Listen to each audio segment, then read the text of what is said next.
Recognized for 2 minutes. I want to thank Mr. Yarmouth. Mr. Speaker, I've been listening to the debate, and I see the buzzwords that have been used about the repeal of the Affordable Care Act.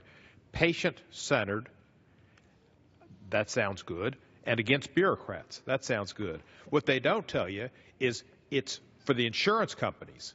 And they say it leaves it to patient-centered and for the people to deal with it, not the government, because the people will have to deal with the insurance companies in the future.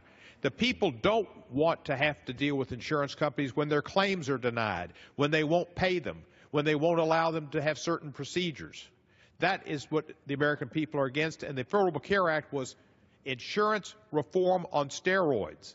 And you can't have all of the insurance reform on steroids without government action looking out for the people versus the insurance companies.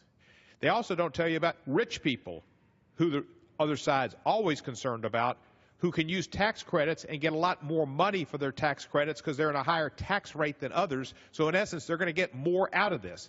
What we ought to be doing is what this alternative budget's about, is trying to create jobs. Jobs for people in infrastructure, construction jobs for people out there in middle America, where America used to be first in infrastructure, and now we're 28th in infrastructure. We need to have an infrastructure that gets goods to market and goods to the public for sale.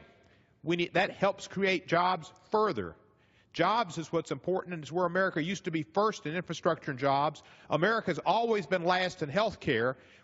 We were the only industrialized country in the world without a national health care policy, and the Republicans never wanted a national health care policy until now.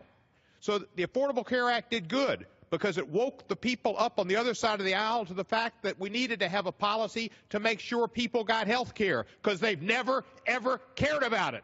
Teddy Roosevelt cared about it in their party. Richard Nixon cared about it in their party. Mitt Romney cared about it in their party. But they were mute, didn't say a word about it.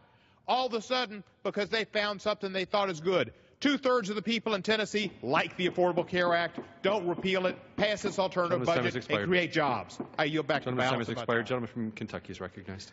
Thank you, Mr.